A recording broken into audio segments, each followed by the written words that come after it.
Okay, so here's Birmingham, the HIC case study of urban change giving opportunities and challenges. That's what the spec says. You can spend more time looking at that with the resource, which you can find from my comment underneath the video on YouTube. Okay, so Brum, what do we need to know about it? It's the centre of the universe. Well, actually, I'm a Brummie, so I should say that. Anyway, Birmingham is the centre of the UK motorway network, highly accessible, with a history that has actually been born through the Industrial Revolution because of that accessibility. You can just see the motorway network there. So centre of the country, historic centre of migration, which has pulled migrants. It's always had migrants, rural to urban migrants. People come from Ireland to work in the factories and things.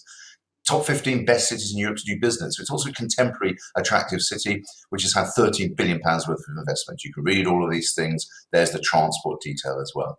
The impact of this location has been 1.1 million people from 187 countries. It's a real melting pot of cultures. And it's got the youngest age profile of any city. Young people are consumers of all kinds of things, including, of course, leisure industries and late at night. We know that. But they're also entrepreneurial. So they're working, and they also will be paid less to do work. So there are four great waves of migration. One, rural to urban for factory jobs back in the Victorian times. Two, Second World War Polish and Jewish population who fled there because they came with manufacturing skills and they were attracted to Birmingham, if not London or Bristol before. Three, post-Second World War Commonwealth countries. So then we start to have India, Pakistan, and coming in via Bristol as well, we start to have the Western Caribbean population. And then finally, the most recent, since the expansion of the EU in 2004, Eastern European. So four waves. Remember, you've got to have something local to Birmingham, be able to talk about that. So what are the opportunities? Social opportunities. You've got wonderful things that have been brought by migrants coming in, such as the very famous Balti Triangle, or the Curry Mile, as we call it. Some fantastic cuisine from all over Eastern Asia.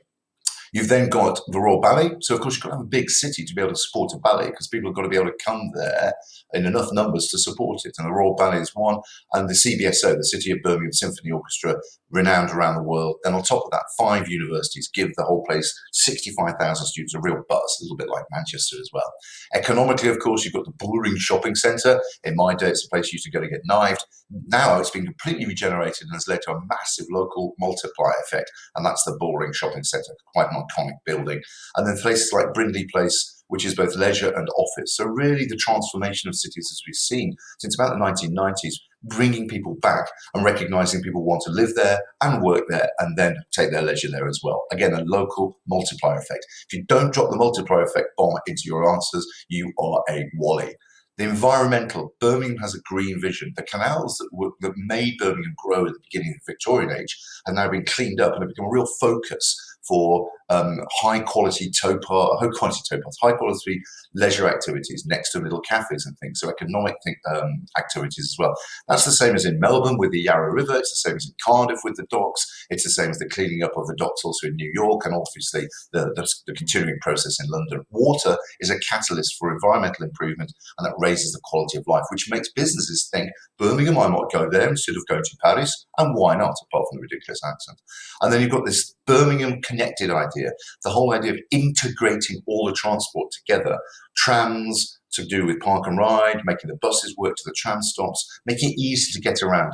Other cities are doing this, places like Bordeaux, for example. And what they're doing, of course, is liberating the space that were roads in those cities to pedestrianised areas, which makes the quality of life back into the social, which attracts people back into the economic, because people spend.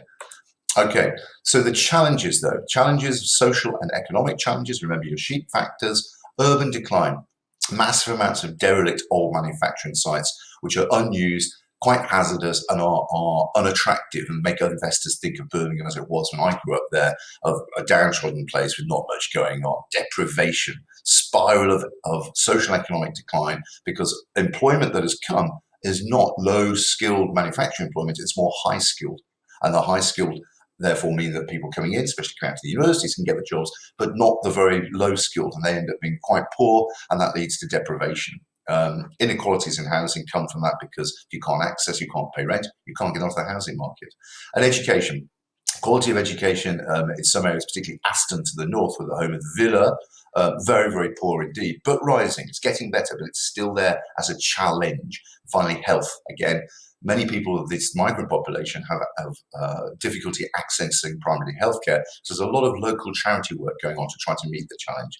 And then I kind of mentioned some of these: dereliction, Building on greenfield sites results in a sprawl, urban sprawl outwards further and further, north to places like Lichfield, down south towards places like Warwick.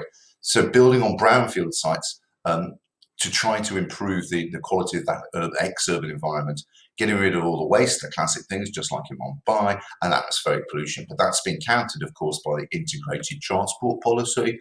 So what have we mentioned already? Well, we believe that the transport links are only going to make Birmingham even more important as London gets more and more expensive. So HS2, the high-speed network, they think is going to help expand Birmingham. You can see from this map other significant towns that have expanded as well in the overspill from Birmingham's success.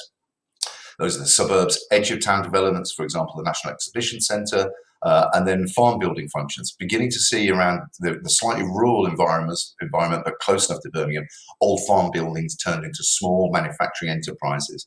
So since 2000, 40,000 people have migrated from the centre out to the rural areas. They, of course, have daily commutes. So you've got an increase in congestion, and congestion wastes time and creates stress. So a challenge.